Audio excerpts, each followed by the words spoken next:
साथियों, आप सभी का स्वागत है। आज हम हिंदी व्याकरण के एक महत्वपूर्ण बिंदु संधि के प्रश्नोत्तर पर बात करने वाले हैं। यदि आपको संधि अच्छी तरह से आती है, आपकी संधि पढ़ी हुई है, तो इन प्रश्नों को ज़रूर देखें और अपने को संधि का कितना ज्ञान है उसका भी आप इसे जांच कर सकते हैं। तो शुरू करते हैं। पहला क्वेश्चन देखेंगे, हमारा पहला प्रश्न देखेंगे, किस क्रमांक में दीर्घ संधि का उदाहरण नहीं है। देखो, इस तरह के प्रश्न परीक्षाओं में पूछे जाते हैं कि कौन सा नहीं है, कौन सा गलत है, कौन सा गलत नहीं है, कौन सा सही नहीं है। तो इसमें है किस क्रमांक में दीर्घ संधि का उदाहरण नहीं है। 4 विकल्प हैं। पहला है स्वार्थ, दूसरा वीक्षा, तीसरा स्वाधीन और चौथा स्वागत। हम दीर्घ संधि में एक पहचान करते हैं कि आ की मात्रा या बड़ी ई की या बड़ी ऊ की मात्रा आती है।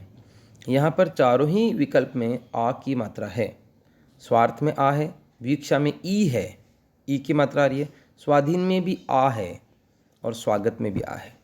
तो देखेंगे इसमें 4 विकल्पों में से 3 विकल्प में दीर्घ संधि है और 1 विकल्प दीर्घ संधि का नहीं है। तो आप अच्छे से कोशिश करें इसके चारों उदाहरणों को देखने की और कि कौन सा इसका सही उत्तर हो सकता है जो दीर्घ संधि का उदाहरण नहीं। देखो, स्वार्थ है, ये भी दीर्घ संधि का उदाहरण है। स्व और अर्थ, स्व धन अर्थ, स्वार्थ हो गया। वीक्षा भी दीर्घ संधि का उदाहरण है। वी धन ईक्षा, ये भी दीर्घ संधि है। वीक्षा का मतलब अच्छी तरह से देखना। स्वाधीन भी दीर्घ संधि का उदाहरण है। स्व धन अधीन। और स्वागत दीर्घ संधि का उदाहरण नहीं है, क्योंकि स्वागत का स्व धन आगत न होकर सुधन आगत होता है। तो ये आपका विकल्प रहेगा। इस तरह के प्रश्न परीक्षाओं में हमसे गलती भी करवा देते हैं। अगला प्रश्न देखेंगे, दावानल शब्द का सही संधि विच्छेद है। देखो, शब्द दावानल, दावानल शब्द का सही संधि विच्छेद है। विकल्प पहला देखेंगे, दावा धन अनल, दूसरा है दाव धन अनल, तीसरा दावा धन आनल और चौथा है दाव धन आनल। साथियों, जो हम परीक्षा में कभी कभी हम गलती कर बैठते हैं कि संधि का मिलान करते हैं और उत्तर कर देते हैं, उसके लिए प्रश्न बनाया हुआ है। अब चारों ही विकल्प को यदि आप संधि के नियमों से मिलान करेंगे तो चारों विकल्प सही हो सकते हैं, लेकिन आपको इसमें शब्द की शुद्धता पर ध्यान रखना है और शब्द के अर्थ पर भी। तो देखेंगे, आनल शब्द कहीं नहीं होता है। आनल, इसका कहीं भी अगर आनल आता है अनल की जगह तो वो गलत उत्तर हो गया। अब हमारा जो विकल्प है इसमें एक तो दावा धन अनल और एक दाव धन अनल, तो इसका सही उत्तर जो होगा वो है दाव धन अनल, क्योंकि दाव का जो अर्थ होता है वो होता है जंगल। तो जंगल में लगने वाली जो आग होती है उसको कहते हैं दावानल। तो दाव का अर्थ जंगल होता है, दावा का अर्थ जंगल नहीं होता। इसका मतलब ये विकल्प हमारा गलत हो गया। तो दाव धन अनल इसका सही उत्तर होगा। अगला प्रश्न देखेंगे,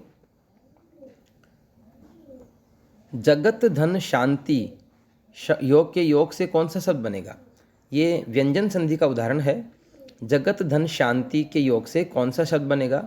4 विकल्प देखेंगे, जगद शांति, जगत शांति, जगत शांति इसमें और एक जगत शांति।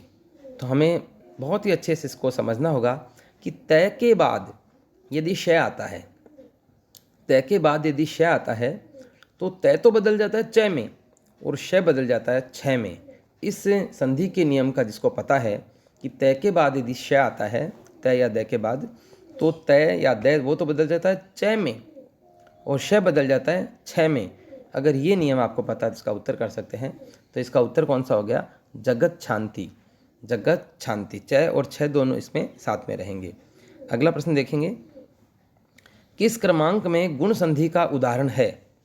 किस क्रमांक में गुण संधि का उदाहरण है। पहला विकल्प है मनोहर, दूसरा है अन्वेषण, तीसरा वर्ष ऋतु और चौथा यशोदा। देखो, इसमें गुण संधि जब भी हमारे आती है तो हमारे दिमाग में एक बात आती है कि हम मात्रा देख लेंगे।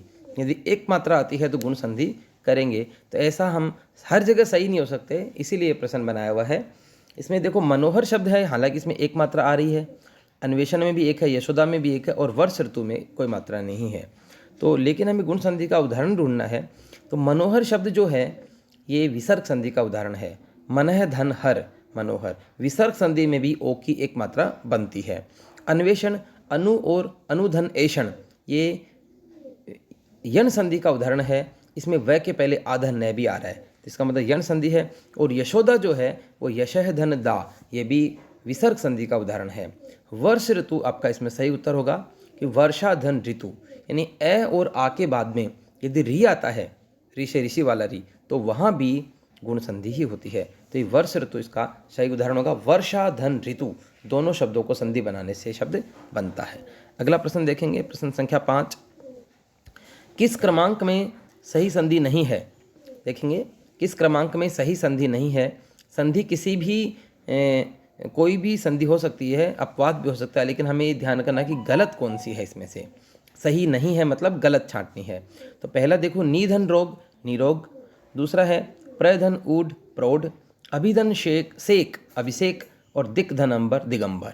तो 4 विकल्प हैं जिनमें से एक में सही संधि नहीं है। तो पहला विकल्प देखेंगे निधन रोग निरोग, ये बिल्कुल ठीक है और ये बड़ी मात्रा ही होती है, ये हम ध्यान रखेंगे। शब्द शुद्धि में भी ये प्रश्न पूछा जाता है। दूसरा जो है प्रधन ऊढ़, ये प्रौढ़, हालांकि इसमें एक मात्रा बननी चाहिए थी ए और ऊ को मिलाकर ओ की, लेकिन ये 2 बनती हैं क्योंकि ये क्या है, अपवाद है। ये अपवाद है इसलिए ये भी ठीक है। अभिधन सेक अभिषेक सीधा सीधा लिखा हुआ, लेकिन यहाँ पर ये जो स है ये षटकोण वाले स में बदल जाएगा, अभिषेक हो जाएगा। और दिक धन अंबर दिगंबर, ये बिल्कुल ठीक है। तो आपका सही उत्तर रहेगा इसमें अभिधन सेक अभिषेक, अभिषेक न होकर अभिषेक होगा। तो ये व्यंजन संधि का उदाहरण है, स श में बदल जाता है। अगला प्रश्न देखेंगे, ए के साथ ए जोड़ने पर क्या बनता है? बहुत ही सरल सा प्रश्न है। ए के साथ ए जोड़ने पर क्या बनता है? साथियों, यदि हमें अच्छे से याद है तो हम इसका उत्तर कर सकते हैं। ए के साथ ए ऐ और ओ औ जोड़ने पर संधि कौन सी होती है? वो होती है इसमें अयादि संधि। अयादि संधि ए के साथ ए जोड़ने पर वृद्धि संधि, वृद्धि संधि होती है इसमें। तो ए के साथ चाहे ए जोड़ो चाहे ऐ जोड़ो, वृद्धि संधि। और वृद्धि संधि में क्या होता है, 2 मात्राएं बनती हैं। देखिए इसके 4 विकल्प हैं, ऐ ए अय आय। तो ए के साथ में ए ऐ ओ औ ये जोड़ने पर वृद्धि संधि होती है, और ए के साथ में ए जोड़ते हैं तो ए ही बनता है, ऐ बनता है। ऐ जोड़ते हैं ऐ बनता है, जैसा जोड़ रहे हैं वैसा इसमें बन रहा है। तो इसमें हम गलती करने की संभावना रहती है, ए आय भी कर सकते हैं। लेकिन जिसको वृद्धि संधि के नियम बिल्कुल पता है कि ए आ के बाद में ए ऐ ओ औ आता है, तो बताओ ए आ के बाद में ए ऐ आने पर ऐ तो बनता है, और ए आ के बाद में ओ औ आने पर औ बनता है। तो इसमें ए के साथ में ऐ आ रहा है और ऐ ही बनेगा, ये आपको ध्यान रखना है। ऐसा प्रश्न 1-2 बार पटवार की परीक्षाओं में भी पूछा गया है। अगला शब्द देखेंगे, अगला प्रश्न देखेंगे, प्रश्न संख्या 7। वृक्ष धन छाया शब्द का सही संधि विच्छेद होगा। देखो वृक्ष छाया शब्द है, और ये रीट में भी एक बार जो टेट लगा करती थी उसमें भी पूछा गया है, वृक्ष छाया शब्द का सही संधि विच्छेद क्या होगा? तो इसमें है वृक्ष धन छाया, वृक्ष छाया, वृक्ष विसर्ग लगा के वृक्ष है धन छाया, और एक वृक्ष धन छाया। तो इसका सही उत्तर आपको ध्यान रखना है, और इसका सही उत्तर है वृक्ष धन छाया। इसमें व्यंजन आगम संधि, व्यंजन आगम संधि का नियम है कि विसर्ग प्लस मतलब किसी भी शब्द के बाद यदि छ से शुरू होने वाला यदि कोई शब्द आता है तो यहाँ पे च का आगमन हो जाएगा। इस च का आगमन हो जाएगा, यहाँ पर च की आगम संधि है। तो वृक्ष और छाया दोनों शब्दों के बीच में ये च बन जाएगा और ये वृक्ष छाया बन जाएगा। इसी तरह के और भी उदाहरण होते हैं, जैसे तरु छाया, आच्छादन, प्रतिछवि, प्रतिछाया, इस तरह के अनुच्छेद। तो ये इसी च के आगमन वाले उदाहरण हैं, और इसी तरह का उदाहरण भी वृक्ष छाया है। अगला प्रश्न देखेंगे, प्रश्न संख्या 8। किस क्रमांक में सही संधि है? और इसमें सही संधि छांटनी है, मतलब 3 गलत संधियाँ इसमें हैं और एक सही है। पुत्र धन ऐषणा पुत्रेषणा, निधन रज नीरज, मुक्त धन अवली मुक्तावली, ज्योति धन पुंज ज्योतिषपुंज। तो इसमें आप देखेंगे कि सही संधि है वो हमें उत्तर बताना है, गलत छांटना है, तो गलत ढूंढने की कोशिश करनी है। पहला जो प्रश्न है प्रश्न संख्या 8, इसमें पुत्र धन ऐषणा पुत्रेषणा है, लेकिन यहाँ पर ऐषणा की जो मात्रा है वो गलत है, यानी ऐषणा शब्द जो है वो बिना मात्रा का ऐषणा होना चाहिए। निधन रज का नीरज कभी नहीं होता, क्योंकि नीरज शब्द का अर्थ होता है कमल, और वो नीर के साथ जय जुड़ने पर बनता है। नीर के साथ क्या जुड़ता है? जय, तभी बनता है नीरज। तो ये भी गलत हो गया, यानी इसका पुत्रेशना इसलिए गलत है कि आई नहीं आकर ए आएगा। नीरज इसलिए गलत है कि नीर के साथ जय जुड़ने पर बनता है, ऐसी कोई संधि नहीं होती नीरज शब्द में। और मुक्तावली, मुक्त धन अवली, ये भी गलत है क्योंकि मुक्तावली शब्द का अर्थ होता है मोतियों की माला, और यहाँ पर मुक्ता शब्द आना चाहिए था, मुक्त नहीं। कभी कभी हमें संधि का, उस शब्द का अर्थ भी देखकर काम करना पड़ता है। और इसका जो सही उत्तर है वो है ज्योति पुंज, ज्योति धन पुंज, ज्योतिष पुंज। यानी विसर्ग के बाद यदि पै आता है तो विसर्ग है वो इस शय में, षटकोण वाले शय में बदल जाता है। तो ये सही उत्तर आपका हो जाएगा ज्योति धन पुंज, ज्योतिष पुंज। अगला प्रश्न देखेंगे, प्रश्न संख्या 9, वर्षा धन ऋतु शब्दों के योग से बना। अभी कुछ पहले भी एक प्रश्न में ये शब्द आया था, वर्षा धन ऋतु, वर्ष ऋतु। तो देखेंगे वर्षा धन ऋतु शब्दों के योग से बना शब्द है। इसमें ये आ के साथ में री आ रहा है और ये गुण संधि का उदाहरण है। तो वर्षा धन ऋतु शब्द के योग से जो शब्द बनता है, 4 विकल्प में वर्षा ऋतु, वर्ष ऋतु, वर्षा ऋतु और वर्ष ऋतु। और ये अभी कुछ समय पहले जो RAS की एग्ज़ाम हुई थी उसमें जो मुख्य परीक्षा थी उसमें भी ये शब्द पूछा गया था। तो इसका जो सही उत्तर हो जाएगा वो है चौथा विकल्प, वर्ष ऋतु। और ये आपको आ के साथ में री जोड़ने पर अर जो बनता है उससे आएगा। इसको अच्छे से लिख कर कॉपी में बनाकर देखिए, आपका ये उत्तर सही बन जाएगा। तो इसका सही उत्तर हो जाएगा वर्षा धन ऋतु, वर्ष ऋतु। अगला प्रश्न देखेंगे, प्रश्न संख्या 10, किस क्रमांक में सही संधि नहीं है? किस क्रमांक में सही संधि नहीं है? कौन सा ऐसा प्रश्न है जो सही संधि नहीं है इसमें? दंत धन ओष्ठे दंतोष्ठे, दूसरा विकल्प निधन स्थुर निष्ठुर, नवधन रात्रि नवरात्रि, मनस दनिशा मनीषा।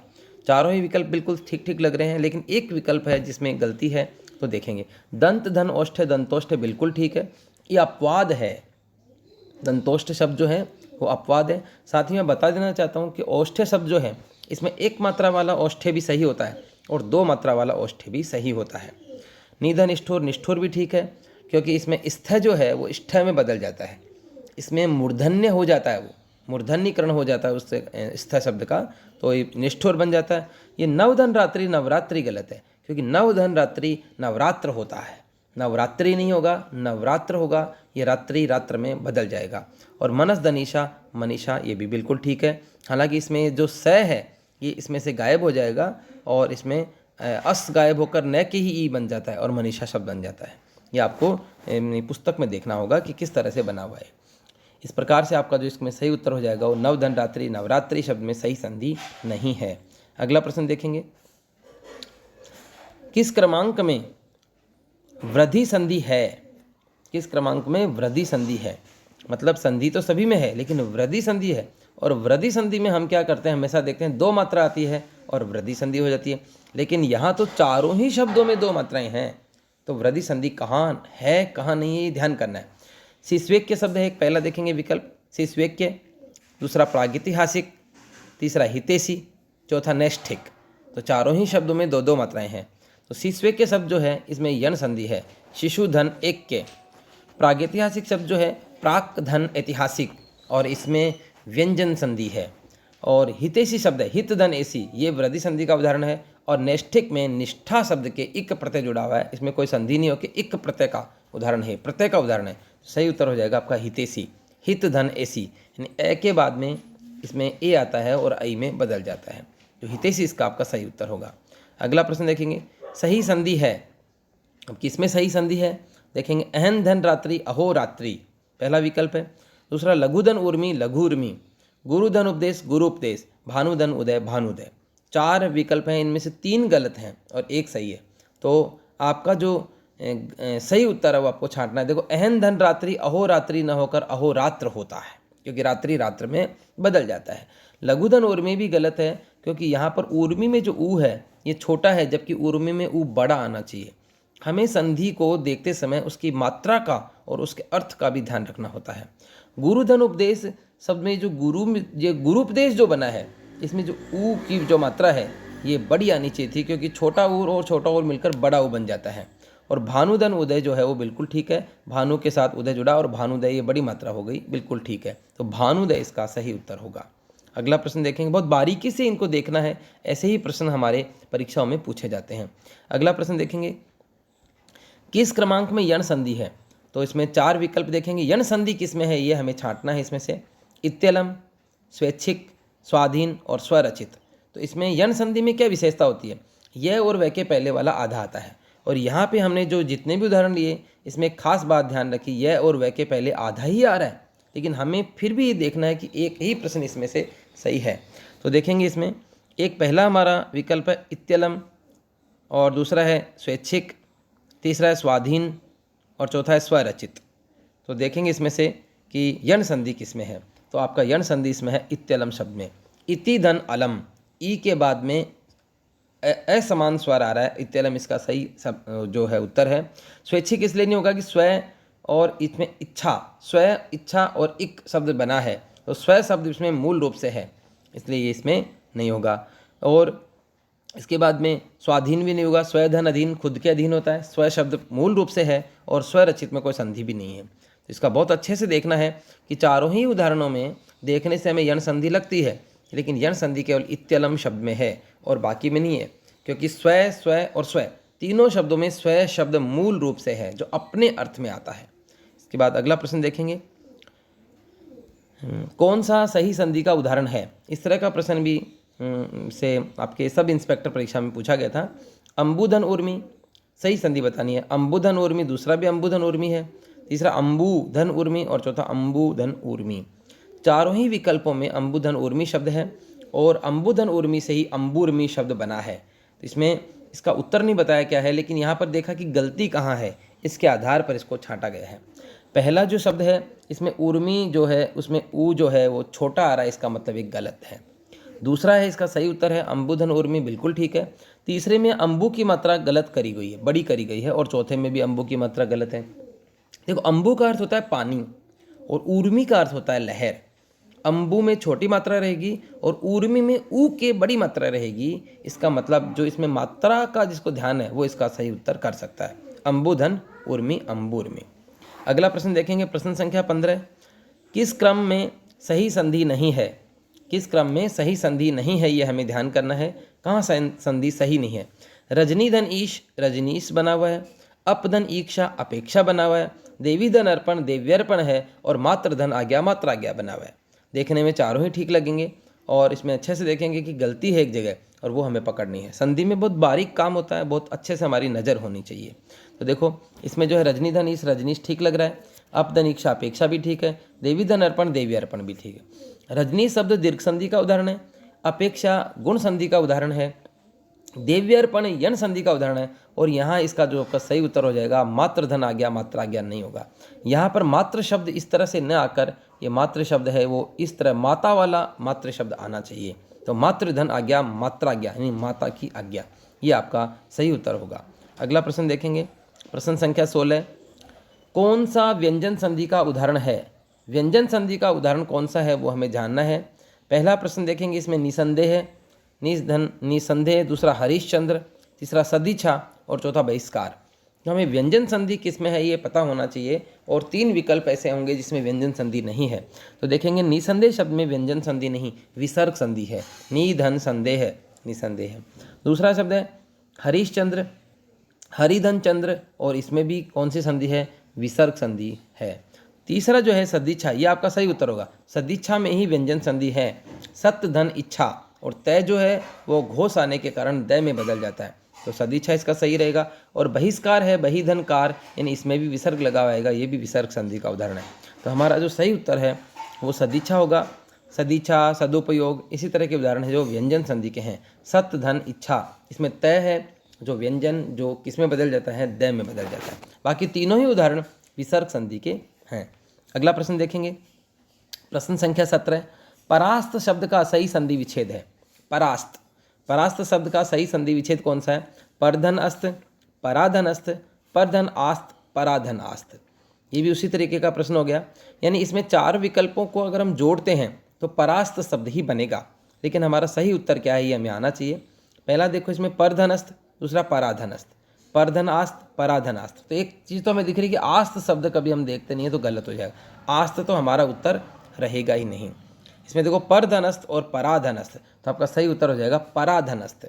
अब आपके दिमाग में ये भी आ रहा होगा कि सर परधनस्थ क्यों नहीं हुआ? क्योंकि परास्त शब्द का अर्थ होता है हार, और परास्त शब्द में पराधन अस्त आता है, पर धन अस्त नहीं आता, क्योंकि पर शब्द तो दूसरे के अर्थ में आता है, इसलिए जब दूसरे के अर्थ में नहीं होता तो पर नहीं आता। जैसे परोपकार तो परधन उपकार, पराधीन तो परधन अधीन, ये आएगा क्योंकि वो दूसरों के अधीन, दूसरों पर उपकार है, लेकिन परास्त शब्द में ये पर नहीं आ सकता। तो ये आपको ध्यान रखना कि दूसरे के अर्थ में आने पर ही पर आता है, नहीं तो फिर परा रहेगा। अगला प्रश्न देखेंगे, प्रश्न संख्या 18। किस क्रमांक में व्यंजन संधि नहीं है? किस क्रमांक में व्यंजन संधि नहीं है, ये आपको छांटना है इसमें। पहला विकल्प है सदुपयोग, दूसरा है प्रत्यर्पण, तीसरा है सन्मार्ग और चौथा है उन्मूलन। 4 विकल्प हैं, इनमें से किस में व्यंजन संधि नहीं है ये आपको देखना है। तो इसका सही उत्तर हो जाएगा पहला ही विकल्प सदुपयोग। सदुपयोग शब्द में सदुपयोग में भी व्यंजन संधि है, इसमें सतधन उपयोग सदुपयोग होगा, व्यंजन संधि इसका उत्तर रहेगा आपका प्रत्यर्पण। प्रत्यर्पण शब्द में व्यंजन संधि न होकर यण संधि है, प्रतिधन अर्पण, तो इसका आपका उत्तर हो जाएगा प्रत्यर्पण। देखो सदुपयोग में सतधन उपयोग व्यंजन संधि है, सन्मार्ग में सतधन मार्ग इसमें भी व्यंजन संधि है, उन्मूलन में उत्धन मूलन उन्मूलन ये भी व्यंजन संधि है, लेकिन प्रत्यर्पण शब्द में व्यंजन संधि नहीं है, यण संधि है, प्रतिधन अर्पण, ये आपको ध्यान रखना है। अगला प्रश्न देखेंगे, कौन सा सही संधि विच्छेद है? कौन सा सही संधि विच्छेद है? 4 विकल्प हैं, संधि बनाई हुई है, संधि विच्छेद दिए हुए हैं, सही आपको छांटना है, मतलब 3 गलत हैं।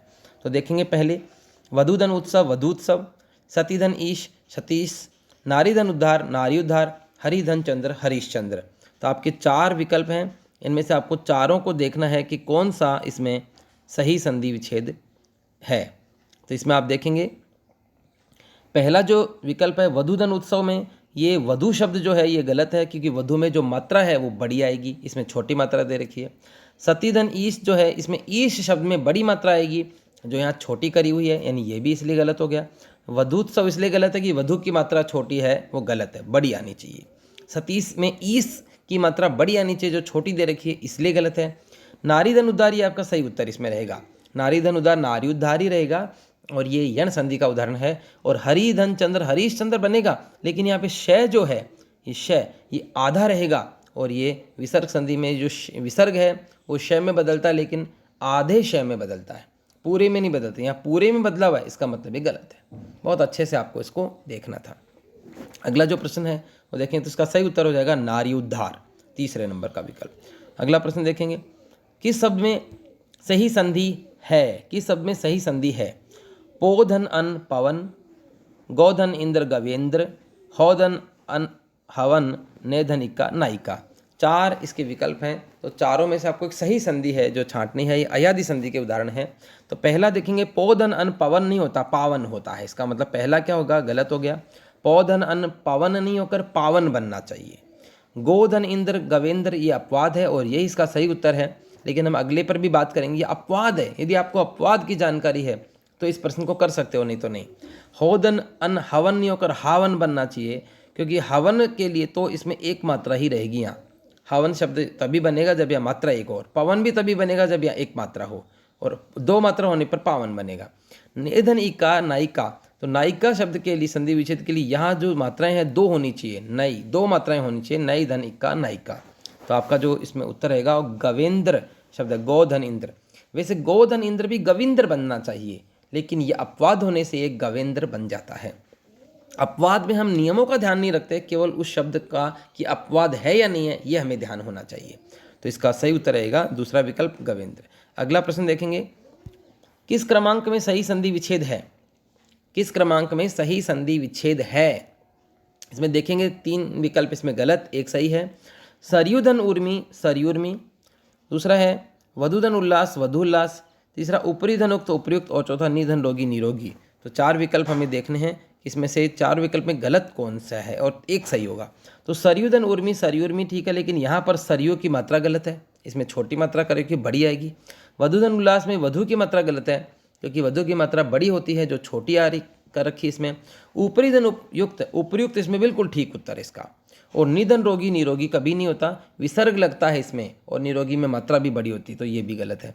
तो आपका सही उत्तर हो जाएगा ऊपरी धन उक्त उपयुक्त होता है, इसमें ऊपरी में भी छोटी मात्रा ही रहेगी, ये ध्यान रखने की बात है। तो बहुत ही अच्छा प्रश्न था, गलत होने का पूरा इसमें चांस रहता है, संभावना रहती है। अगला प्रश्न देखेंगे, प्रश्न संख्या 22। किस क्रमांक में गुण संधि है, किस क्रमांक में गुण संधि है, ये आपको ध्यान रखना है। देखना है कि किस में गुण संधि। मनोभाव पहला विकल्प है, दूसरा ब्रह्म ऋषि, तीसरा अन्वेषण और चौथा सरोवर। देखेंगे 3 में एक ही मात्राएं हैं, एक में नहीं है, तो गुण संधि का उदाहरण किसमें है ये बताना है। मनोभाव इसमें गुण संधि का उदाहरण नहीं है। मनः धन भाव ये विसर्ग संधि का उदाहरण है। ब्रह्म धन ऋषि ये गुण संधि का उदाहरण है, बिल्कुल ठीक है। जैसे वर्षा ऋतु था उसी तरह ब्रह्म ऋषि, सप्त ऋषि, इन सब में गुण संधि होगी। इन ए के बाद में इसमें री आ रहा है। अन्वेषण में भी आपका व्यंजन संधि का उदाहरण, यण संधि का उदाहरण अन्वेषण। अनुधन एषण, अन्वेषण क्या है, यण संधि का उदाहरण है। और सरोवर सरह धन वर, और ये किसका है, विसर्ग संधि का उदाहरण है। तो आपका सही उत्तर हो जाएगा ब्रह्म ऋषि, ब्रह्म धन ऋषि, ब्रह्म ऋषि, ये आपका सही उत्तर होगा, गुण संधि का उदाहरण है। अगला देखेंगे प्रश्न संख्या 23। कौन सा वृद्धि संधि का उदाहरण है, कौन सा वृद्धि संधि का उदाहरण है। वृद्धि संधि किस में है, इसमें ये ध्यान करना हमें कि वृद्धि संधि का उदाहरण किस में है। प्रागैतिहासिक है पहला विकल्प, शिश्वेक्य दूसरा विकल्प है, महोषध और चौथा प्रतिष्ठान। तो 3 विकल्पों में आपके 2 मात्राएं हैं, एक में नहीं है। तो प्रागैतिहासिक शब्द तो है वो व्यंजन संधि का उदाहरण है। प्राक धन ऐतिहासिक, ऐतिहासिक में मूल रूप से 2 मात्राएं हैं। शिश्वेक्य शब्द भी किसका है, ये शिश्वेक्य शब्द जो है ये यण संधि का उदाहरण है। शिशु धन ऐक्य, और ऐक्य में 2 मात्राएं होती है, इसलिए शिशुऐक्य हो गया। महोषध, इसका उत्तर महोषध ही रहेगा। महाधन औषध ये इसका ठीक उत्तर है, महाधन औषध। और प्रतिष्ठान शब्द में प्रतिधन स्थान, और ये प्रतिष्ठान शब्द है, ये व्यंजन संधि का उदाहरण है। स्थ में बदल जाता है, इसमें मूर्धन्यकरण हो जाता है। तो इसका सही उत्तर क्या रहेगा, महोषध। अगला प्रश्न जो है आपका, इसका उत्तर रहेगा महोषध। अगला प्रश्न संख्या 24। कौन सा शब्द संधि नियम का अपवाद नहीं है। अक्षोहिणी, इसमें पहला विकल्प अक्षोहिणी, दूसरा पवित्र, तीसरा प्रौढ़ और चौथा स्वर्ग। तो इसमें से संधि नियम का अपवाद नहीं है ऐसा शब्द आपको बताना है। तो अक्षोहिणी शब्द है, इसमें 2 मात्राएं आ रही है, अक्ष धन उहिनी, ये भी आपका संधि नियम का अपवाद है। और दूसरा है पवित्र, पवित्र शब्द जो है इसमें अपवाद नहीं है ये। और तीसरा देखेंगे प्रौढ़, ये भी संधि नियम का अपवाद है। प्रधन ऊढ़ होता है जो प्रौढ़ 2 मात्राओं में बदल जाता है। और स्वर्ग भी अपवाद है, स्वधन गए, स्वर्ग नहीं सोग बनना चाहिए लेकिन स्वर्ग बन जाता है, इसलिए ये भी अपवाद है। इसका सही उत्तर आपका रहेगा पवित्र शब्द। इसके बाद में प्रश्न संख्या 25 जो है अगला देखेंगे आप, कौन सा अयादि संधि का उदाहरण है। अयादि संधि का उदाहरण बताना इसमें से आपको। और इसके 4 जो विकल्प हैं, पहला है स्वतंत्र स्वधनतंत्र, दूसरा है पवन, इसमें पोधन अन्न आता है, गणेश गण धन ईश, और न्यून निधन ऊन। तो आपको इसमें से अयादि संधि का उदाहरण बताना है, और अयादि संधि का उदाहरण इसमें है पवन। ज़्यादा मुश्किल प्रश्न नहीं था। स्वतंत्र में कोई संधि नहीं है, पवन में अयादि संधि है, गणेश में गुण संधि है, और न्यून में निधन ऊन यानी यण संधि है। यह आपका इसका सही उत्तर होगा। अगला प्रश्न देखेंगे 26, प्रश्न संख्या 26 देखेंगे, कौन सा शब्द सही संधि नहीं है। और इसके 4 विकल्प देखेंगे। यानी इसमें क्या है कि संधि जो है वो अलग अलग शब्द नहीं दिए, संधि से बना हुआ शब्द दे रखा है। इसमें पहला जो है वो है गुरुपदेश, गुरुधन उपदेश का संधि बनता है, बिल्कुल बड़ी मात्रा ही बनती है इसमें। उपर्युक्त, ऊपरी धन उक्त, इसमें उपर्युक्त ये भी ठीक है। मिष्टान, मिष्ट धन अन्न, यानी ये भी क्या है आपका सही है, इसमें मिष्टान ही होता है, मिष्ठान शब्द बिल्कुल अशुद्ध होता है। मिष्ट धन अन्न, मिष्टान ये दीर्घ संधि का उदाहरण है। और उच्छ्वसन ये यहाँ पर ये गलत है, उच्छ्वसन शब्द गलत लिखा हुआ है, क्योंकि उच्छ्वसन शब्द जो है यहाँ पर इसमें 6 जो है उसके हल चिन्ह लगना चाहिए। उत्त धन श्वसन शब्द को मिलाने से उच्छ्वसन शब्द बना है, तो आपका सही उत्तर हो जाएगा इसमें उच्छ्वसन। अगला प्रश्न देखेंगे, कौन सा स्वर संधि का उदाहरण है। स्वर संधि का उदाहरण कौन सा है, मतलब चारों ही संधि के उदाहरण होंगे, इन स्वर संधि किस में है वो ध्यान करनी है। जगदीश, पहला शब्द है जगदीश, दूसरा है रत्नाकर, तीसरा है मनस्ताप और चौथा है चतुष्कोण। तो देखेंगे जगदीश शब्द जो है जगत धन ईश, जगदीश है ये व्यंजन संधि का उदाहरण है। रत्नाकर, रत्न धन आकर, ये ठीक है, रत्न धन आकर रत्नाकर ये दीर्घ संधि का उदाहरण है। और दीर्घ संधि स्वर संधि का ही एक भेद होती है, तो आपका सही उत्तर हो जाएगा रत्नाकर। फिर अगले विकल्प को देख लेंगे एक बार, मनःधन ताप, मनस्ताप, और ये विसर्ग संधि का उदाहरण है। इसमें विसर्ग है वो स में बदल जाता है। चतुष्कोण, चतुधन कोण, चतुष्कोण, ये भी विसर्ग संधि का उदाहरण है। तो इसमें जगदीश व्यंजन संधि का, रत्नाकर दीर्घ स्वर संधि का, मनस्ताप और चतुष्कोण दोनों विसर्ग संधि के उदाहरण हैं। तो आपका सही उत्तर हो जाएगा रत्नाकर। अगला प्रश्न देखेंगे, प्रश्न संख्या 28। किस क्रमांक में दीर्घ स्वर संधि है? किस क्रमांक में दीर्घ स्वर संधि है? केवल इस दीर्घ स्वर केवल यूं ही लिखा है, दीर्घ संधि की बात है, स्वर संधि का भेद होता है दीर्घ संधि, इसलिए हमने दीर्घ स्वर संधि लिखा हुआ है। इसमें जो विकल्प है हमारा वागीश होगा, दूसरा श्रीश, भवदीय और सच्छासन, 4 विकल्प हैं। चारों ही दीर्घ संधि के से उदाहरण लग रहे हैं। तो लेकिन वागीश देखो वाक धन ईश होता है, वाक धन ईश, और ये व्यंजन संधि का उदाहरण है। श्रीश ये आपका ठीक उत्तर है। इसमें श्री धन ईश, इसमें बड़ी ई और बड़ी ई मिलकर बड़ी ई ही बन जाती है। श्रीश शब्द हो गया, ये जो विष्णु का पर्यायवाची होता है, श्री का अर्थ लक्ष्मी होता है और ईश यानी स्वामी, लक्ष्मी का स्वामी यानी विष्णु, विष्णु का पर्याय होता है श्रीश। भवदीय भवत धन ईय, भवत धन ईय, ये भी किसका उदाहरण है? ये भी आपका व्यंजन संधि का उदाहरण है। और ये सच्छासन, सत्य धन शासन, सच्छासन, ये भी व्यंजन संधि का उदाहरण है। तो श्रीश शब्द जो है वो इसका सही उत्तर रहेगा और वो दीर्घ संधि का उदाहरण है। अगला प्रश्न देखेंगे, प्रश्न संख्या 29। किस क्रमांक में संधि नहीं है? 4 विकल्प हैं, इसमें संधि नहीं है वो बताना है। नीरज, नीरव, निरोग और नीरस, 4 एक जैसे शब्द दिख रहे हैं, इसमें एक शब्द में संधि नहीं है और वो आपका सही उत्तर है नीरज। नीरज शब्द नीर धन जय के योग से बना है नीरज। नीरव, निधन रव, निरोग, निधन रोग, नीरस, निधन रस, लेकिन नीरज शब्द इस तरह का नहीं है। ये तीनों बाकी तीनों विकल्प जो हैं ये विसर्ग संधि के उदाहरण हैं, जबकि नीरज शब्द नीर धन जय के योग से बना है, इसमें कोई संधि नहीं है। तो आपका सही उत्तर हो जाएगा नीरज।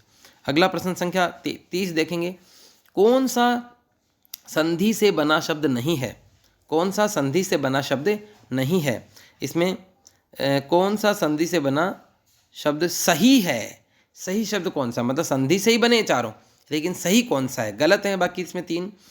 पुनरावलोकन शब्द एक पहला, दूसरा दूरावस्था है, तीसरा मनश्चिकित्सक है और चौथा आशीर्वाद है। तो चारों शब्दों को आप देखेंगे, इनमें से एक शब्द इसका सही है। देखो पहला विकल्प है दूरावस्था, जो कि गलत है। इसमें शब्द पुनरावलोकन, जो कि गलत है। इसमें सही होगा पुनर्वलोकन, इसमें आ ना आकर ए रहेगा, पुनः धन अवलोकन, पुनर्वलोकन। दूसरा दूरावस्था भी गलत है, दूधन अवस्था, दूरावस्था होगा, दूरावस्था, दूरावस्था नहीं हो सकता। तीसरा मनश्चिकित्सक, ये ठीक है बिल्कुल, आपका उत्तर यही रहेगा मनश्चिकित्सक, मनःधन चिकित्सक, मनश्चिकित्सक। विसर्ग के बाद यदि च आता है तो विसर्ग श में बदलता है, मनश्चिकित्सक सही होगा। जबकि हम सामान्यतः इसको मनोचिकित्सक बोलते हैं, जो कि अशुद्ध होता है। और आशीर्वाद शब्द भी अशुद्ध है, क्योंकि आशी में मात्रा जो है वो बड़ी आती है, आशी धनवाद, आशीर्वाद बनता है, लेकिन इसमें श के ऊपर जो लगने वाली ई की मात्रा है वो बड़ी रहेगी, आशीर्वाद इसमें आएगा। तो आपका सही उत्तर हो जाएगा मनश्चिकित्सक। देखो ऐसा प्रश्न शब्द शुद्धि में भी आ सकता है। पुनरावलोकन नहीं, पुनर्वलोकन होगा। दूरावस्था नहीं, दूरावस्था होगा। आशीर्वाद में छोटी नहीं, बड़ी मात्रा आएगी। ये तीनों बातें हमें ध्यान रखनी है। अगला प्रश्न देखेंगे, प्रश्न संख्या 31। और प्रश्न संख्या 31 में देखो, किस क्रमांक में विसर्ग संधि नहीं है? किस क्रमांक में विसर्ग संधि नहीं है? पहला देखेंगे अभिषेक, दूसरा निरंध्र, तीसरा बहिष्कार और चौथा मनोज। तो आपको देखना विसर्ग संधि किस में नहीं है। तो अब पहला ही विकल्प है अभिषेक, ये इसमें विसर्ग संधि नहीं है, इसमें व्यंजन संधि है। अभिधन सेक अभिषेक हो जाएगा, स है वो श में बदल जाएगा, इसका मूर्धन्यकरण हो जाता है। निरंतर बिल्कुल विसर्ग संधि का है, निधन रंध्र विसर्ग आ रहा है इसमें। बहिष्कार में बहिधनकार, बहिष्कार में विसर्ग आ रहा है तो विसर्ग संधि का है। और मनोज में मनः धन जय, मनोज इसमें भी विसर्ग संधि है। विसर्ग जहाँ पर आता है और जब वो विसर्ग किसी दूसरे में बदल जाता है, ओ में, र में, श, स में, तो वहाँ पर विसर्ग संधि होती है। तो इसका उत्तर रहेगा अभिषेक। अगला प्रश्न देखेंगे, तन्वंगी शब्द में संधि है। इसमें क्वेश्चन है, प्रश्न जो है अपना तन्वंगी, तन्वंगी शब्द में संधि है। विकल्प है यण संधि, अयादि संधि, दीर्घ संधि और गुण संधि। तो आपका इसका तन्वंगी शब्द में व के पहले आधा न आ रहा है, व के पहले आधा न आ रहा है और ये विशेषता होती है, पहचान होती है यण संधि की। इसका सही उत्तर है यण संधि। व के पहले आधा न आने पर कौन सी संधि होती है? यण संधि होती है। ठीक है, तो आपका उत्तर हो जाएगा यण संधि। तनु धन अंगी, तनु धन अंगी, तनु यानी पतले, पतले अंगों वाली, उसको कहते हैं तन्वंगी। तो तन्वंगी शब्द में कौन सी संधि रहेगी? यण संधि। अगला प्रश्न देखेंगे, आ के साथ ए मिलाने पर, ए का मेल होने पर कौन सी संधि होती है? ए के साथ ए का मेल होने पर कौन सी संधि होती है? ए के साथ में ए, तो ए के साथ में और आ के साथ में, ए आ के साथ में ए ऐ आने पर संधि कौन सी होती है? ए आ के साथ में ए ऐ आने पर संधि होती है वृद्धि। और ऐसे ही ए आ के साथ में ओ औ आने पर भी संधि होती है वृद्धि। ए आ के बाद ए ऐ ओ औ आने पर वृद्धि संधि होती है, यह ध्यान रखना है। अगर आपने इसके जो आरेख जो बनाते हैं हम संधि का कि किसके साथ में क्या आने पर क्या बनता है, वो यदि याद है, ध्यान में है, तो आप इसका उत्तर कर सकते हैं। इसके 4 विकल्प देखेंगे, गुण संधि, वृद्धि संधि, यण संधि, अयादि संधि। तो आपका सही उत्तर हो जाएगा इसमें वृद्धि संधि। ए आ के साथ में ए ऐ ओ औ आने पर वृद्धि होती है, ए आ के साथ में ई उ री आने पर गुण होती है, ये आपको ध्यान रखना है। तो आपका सही उत्तर हो जाएगा वृद्धि संधि। अगला प्रश्न देखेंगे, प्रश्न संख्या 34। किस शब्द के सभी शब्द संधि युक्त हैं? देखो इसमें प्रश्न क्या पूछा गया हमसे कि समूह के सभी शब्द संधि युक्त हैं। संधि किन में है? पहला देखेंगे दुर्जन, नीरज, प्रकाश। दूसरा है मनोभाव, निरोग, सप्तऋषि, लंबोदर, राजपुत्र, 29, प्रत्येक, प्रतिघात, स्वार्थ। 4 विकल्प हैं। तो देखेंगे हम इसमें कि संधि जिसमें नहीं है वो निकालना है। इसमें आपके पहला जो है इसमें नीरज नहीं आएगा, क्योंकि नीरज और प्रकाश दोनों में संधि नहीं होती। मनोभाव इसका सही उत्तर है। मनोभाव में मनय धन भाव संधि होती है। निरोग में निधन रोग, इसमें भी संधि होती है। सप्तऋषि में सप्त धन ऋषि, सप्तऋषि, इसमें भी संधि होती है। तीनों में संधि है, इसका सही उत्तर होगा। देखेंगे लंबोदर शब्द में लंबोदर शब्द में संधि है, लंबोदर है, बिंदी भी लगेगी। राजपुत्र और 29 में कोई संधि नहीं है। ठीक है, ये दोनों समास के उदाहरण हैं। प्रत्येक में संधि है, प्रतिघात में कोई संधि नहीं है। स्वार्थ में संधि है, लेकिन प्रतिघात शब्द में कोई संधि नहीं है। तो ये इसका मतलब ये भी आपका उत्तर नहीं रहेगा। तो उत्तर आपका हो जाएगा कौन सा? इसमें मनोभाव, निरोग और सप्तऋषि, दूसरे नंबर का विकल्प। अगला प्रश्न देखेंगे, प्रश्न संख्या 35। यदि ई के बाद असमान स्वर आता है तो वहाँ कौन सी संधि होती है? ई के बाद असमान स्वर आता है तो वहाँ कौन सी संधि होती है? विकल्प दीर्घ, गुण, वृद्धि और यण। यानी ई के बाद में असमान स्वर का मतलब ई को छोड़कर कोई सा भी स्वर, ए आ उ इस तरह के शब्द जो भी वर्ण जो भी आ रहे हैं, तो वहाँ पर संधि कौन सी होगी? और वहाँ पर संधि होगी यण संधि। तो आपको इसमें से आपके नियमों को ध्यान में रखना संधि के कि ई उ और री के बाद असमान आने पर यण होता है, ए ऐ ओ औ के बाद असमान आने पर अयादि संधि होती है। तो आपका उत्तर हो जाएगा यहाँ पर यण संधि। अगला प्रश्न देखेंगे, प्रश्न संख्या 36। डाकघर शब्द को स्वरहित करने पर कौन सा शब्द बनता है? बहुत ही अच्छा प्रश्न है। डाकघर शब्द को स्वर रहित करने पर कौन सा शब्द बनता है? संधि का ही है। विकल्प देखेंगे, डाकघर, डाकघर, डाकघर और डाकघर, चारों एक जैसे लग रहे हैं। तो आप देखेंगे इसको स्वर रहित करने का मतलब ये हुआ कि जो क है इसको आप स्वर रहित कर दीजिए। आप डाक को ऐसे लिख दीजिए और इसके बाद में आपको घर जोड़ दीजिए। तो डाक में क जो है, क को स्वर रहित कर दिया आपने, यहाँ पूरा क लिखा हुआ था, इसको स्वर रहित कर दिया। आप क के बाद आ रहा है घ मतलब घोष, तो क बदलेगा अपने ही वर्ग के तीसरे में। तो ये डाक जो है वो डाग में बदल जाएगा। तो डाग शब्द में तो ये डाग ये हो गया और घर आके जुड़ जाएगा। तो इसका आपका उत्तर हो जाएगा तीसरा विकल्प, डाकघर। तो इसमें बहुत अच्छे से समझने की कोशिश करनी थी इस प्रश्न को कि स्वर रहित किस प्रकार से करें। क को स्वर रहित करना है और आगे उसके बाद घोष आने पर क ग में बदल जाएगा, तो डाकघर हो गया। अगला देखो, और हम बोलते भी ऐसे हैं डाकघर डाकघर, और बोलने से ही हमारी संधियाँ बनती हैं। अगला प्रश्न देखेंगे, प्रश्न संख्या 37। उच्छिष्ट शब्द का सही संधि विच्छेद है। इसके 4 विकल्प हैं, उत्धन शिष्ट, उत्धन चिष्ट, उत्धन दिष्ट और उत्धन शिष्ट। उद्धन शिष्ट यहाँ पर 4 दे दिए, तो 4 विकल्प हैं। तो आपका उच्छिष्ट शब्द का संधि विच्छेद में देखना है।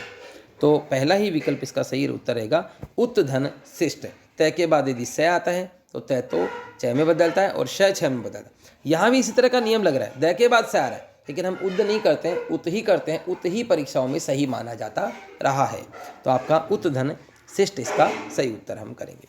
अगला जो प्रश्न है, किस क्रमांक में व्यंजन संधि का उदाहरण नहीं है? किस क्रमांक में व्यंजन संधि का उदाहरण नहीं है? वागीश हो गया पहला विकल्प, दूसरा पुरस्कार है, तीसरा परिष्कार है और चौथा सृष्टि है। तो व्यंजन संधि का उदाहरण नहीं है, ये छांटना है। वागीश व्यंजन संधि का उदाहरण वाक धन ईस, क के बाद गया ई आता है और क्या गए में बदल जाता है।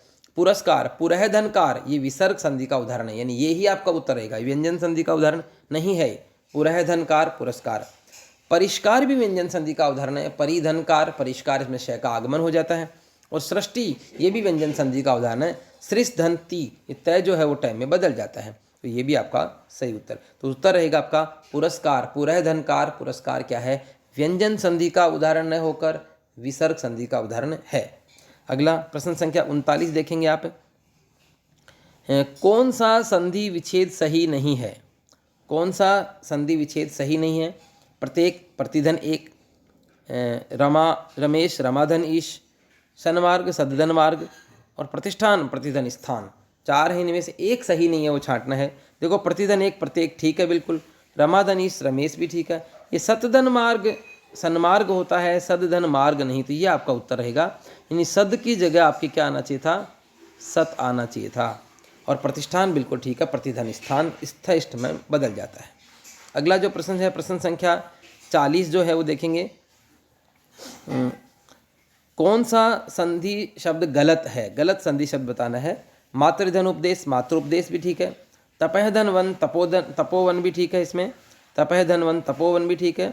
और चतुर्धन आनंद चतुरानंद ये गलत है, इसमें चतुर नहीं आकर चतुह विसर्ग लगना चाहिए। चतुह धन आनंद चतुरानंद जो चार के अर्थ में आ रहा है, चतुर चतुर शब्द, चतुर नहीं आएगा यहाँ पर। और इसके बाद सत धन धर्म सद्धर्म ये भी बिल्कुल ठीक है। तो आपका जो इसमें सही उत्तर हो जाएगा वो जाएगा चतुरानंद, चतुर्धन आनंद आएगा इसमें, चतुर्धन आनंद नहीं आएगा, ये थोड़ा सा आपको ध्यान रखना है। तो साथियों इस तरह से हमने संधि के 40 प्रश्नों पर बात की। इसमें आप इस वीडियो को बार बार देखेंगे और इनके कॉपी में लिखकर आप इनके उत्तरों को जांचने की कोशिश करेंगे, किताब सामने रखेंगे, देखेंगे कहाँ कहाँ हमसे गलती होने की संभावना है। ऐसे प्रश्न इसमें दिए गए हैं। तो आज के लिए इतना ही, धन्यवाद।